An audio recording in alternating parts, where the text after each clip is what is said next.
Good afternoon. My name is Gordon Opp, Gordon. Last name is OPP, and I'm just a citizen here. I'm a lifelong resident of Lincoln. I'm a real estate professional associated with a local brokerage firm. I've been married for almost 35 years. I have 3 grown children and 5 grandchildren. Nevertheless, I grew up homosexual and lived as a homosexual for about 4 years as a young adult. My same-sex attractions, however, were in conflict with my values and goals. I soon realized that homosexuality was more destructive to me than denying myself sexual gratification. My journey took me to Southern California, where I found my path to heterosexual life, which I have enjoyed now for all these years. Although my life has been anything but perfect or trouble-free, I have no regrets for the choice that I made. I love my wife and my children and their spouses, and my grandchildren are absolutely awesome. I'm getting out of here tonight and taking my 4 grandsons to the circus in a few hours. When I was young, I was free to make my decisions to leave homosexuality. The government was not telling me my values were wrong. My public school teachers taught me that tolerance means to recognize and be respectful toward those who believe and act contrary to my values. Today, tolerance is being defined by our government as approval of values that go contrary to all that is true about me. As you well know, when laws are passed to protect one group, they often violate freedoms of another group. I'm concerned that LB 485 will violate my freedom to hold the belief that homosexuality is not equal to heterosexuality. Even though I have treated homosexuals with respect and I've sold homes to them without issue, nevertheless, laws like this could force my broker to disassociate with me because of what I believe, even though I don't discriminate as I do my job. A good number of gay men have come to me over the years for encouragement to pursue a heterosexual life as I have. I'm also concerned that LB 485 may punish me for attempting to help men like these to pursue their personal values. Earlier I said that I grew up as a homosexual. One thing that you guys, men and women, really need to understand is if you start with the wrong premise, you're going to end with the wrong solution. And homosexuality is simply not genetic. If it were, in the case of identical twins, every time when one was homosexual, the other one would be. Homosexuality is a complicated issue, and we can't answer it by simple sound bites. Even pro-gay activists know that homosexuality is not simply genetic, yet they try to tell people like you that it is in order to get laws passed that they want. Homosexuality is a complex issue, and it can't be addressed without really thoughtfully thinking through the process and seeing where it comes from and how it affects people. And it's not just an issue, it's people, it's people's lives.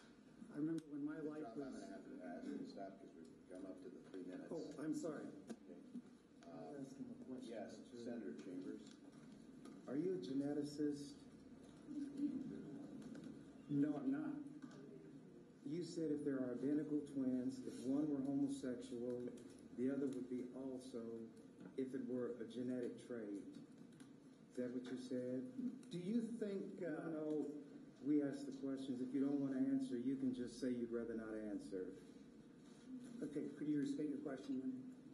Did you say that if there are identical twins and one is homosexual, the other would be homosexual also if the trait were genetic? Did you say that? Yes, if the trait were simply genetic. Now, I'm asking, are you aware of this next thing? Are you aware of the fact that there have been identical twins and they had different colored hair? Are you aware of that ever having happened? No, I'm not aware of that, but I'm also not aware of any identical twins. You don't have to argue, because I'm not trying to make you say what you might think I'm trying to get you to say. I'm just asking you questions. When you answer, that's all I ask. Now, when you were homosexual in your orientation, were you a practicing homosexual? For 4 years, yes.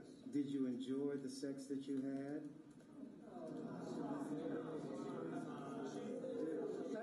That's an honest question. There are no public outbursts during these hearings. That's all right. We have a lot of Christians in this room, and they do not respect the rules as they should, and I'm accustomed to that. Now, you brought up the fact that you practice homosexuality. Yes. Did you enjoy the sex that you had when you were having it? I'll be glad to answer that, but can I also give a little explanation? That's not just a yes or no answer. Then did you say that you enjoy the heterosexual experiences you're having now? Did you say that yourself? Of course I enjoy that heterosexual. And you said it yourself, didn't you? Said what? That you enjoy the heterosexual experiences you're having. Yes. So might it be that you were neither homosexual or heterosexual, but bisexual? Could I please answer this question? Sure. Okay. I did enjoy the homosexual sex, but for the wrong reasons. I learned the lie that it was trying to meet needs that I shouldn't get met in a sexual way. And that's true for a lot of different people that have different types of sexual issues. I'm not even questioning your motivation for why you did either what you did while a practicing homosexual or why you do what you do as a heterosexual.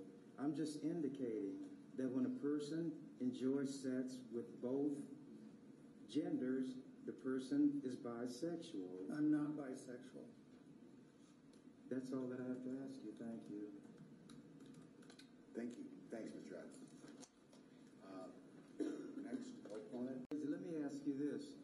If there were a situation where the accepted principles of psychology dealing with a specific matter, okay, actually conflicted with your personal opinion about the way it ought to be, Yes. would you treat that patient on the basis of these accepted principles of psychology or on the basis of your personal opinion? I've faced that many times in different issues, and sometimes it's one and sometimes it's the other. Well, when it's your personal opinion, what leads you to forsake the established principles of psychology to rely on a personal opinion which conflicts with those principles? Sometimes it's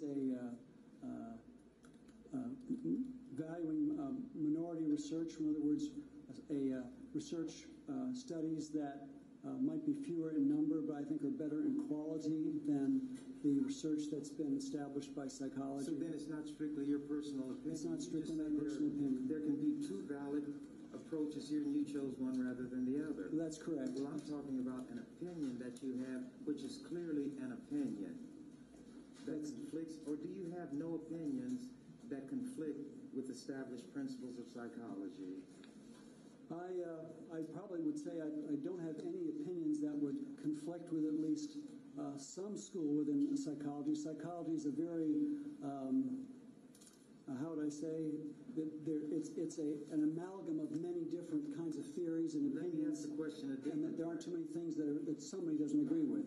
Has there been ever a situation where an established principle of psychology overrode a personal opinion of yours, and you relied on this principle of psychology rather than your personal opinion? I think Or does this seem like a filibuster?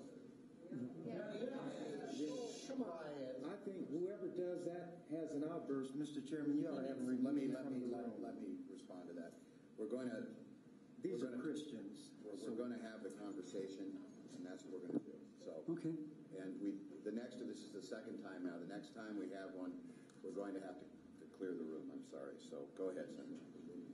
I guess in answer to your question, yeah, I can think of at least a limited number of times when I have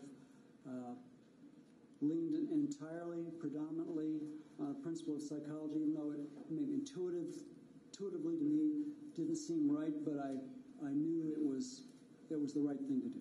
Now, when we come to the issue of homosexuality, Yes.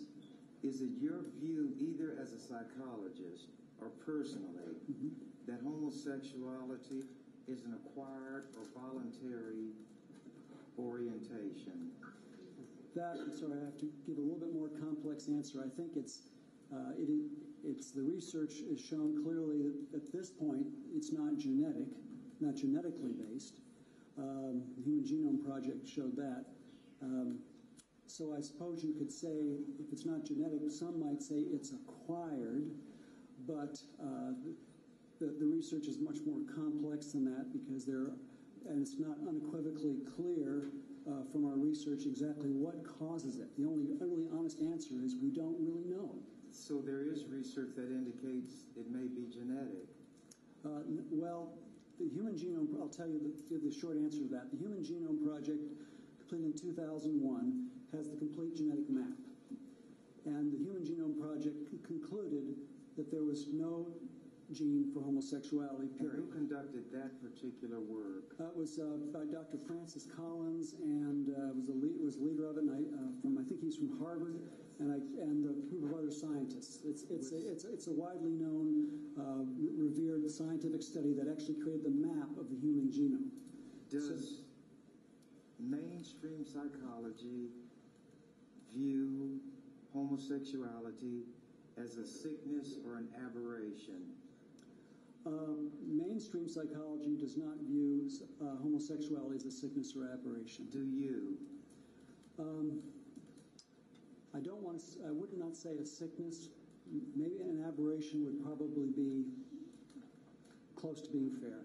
So if somebody who was a homosexual came to you, would you try to treat that as you would other psychological aberrations and remove from that person this aberration? Not necessarily, because my overarching belief, Senator, is that is in the ethical principle of self-determination. And I believe that as this is a mainstream psychological position, is that people have the right to choose certain aspects of their lives. And if somebody is happy doing what they're doing and they're not violating the law to do it, then you think they should be allowed to be left alone and be happy? Well, and answer, going back to your question, as a patient in psychology, I make no efforts to attempt to persuade or change somebody's sexual orientation if there's no interest in that on their part. Thank you. You've been very helpful and very cooperative, and I appreciate it. Well, thank you, Senator Chambers. One other thing. Do you feel that the questioning that I was presenting to you was disrespectful towards you? No, I don't. And did you have or feel any compulsion from me to answer a certain way? No, I don't think I did. Do you feel that your time was wasted by engaging in this discussion? No, Senator, I don't. And I don't think it was either. Thank you. Thanks, Doc.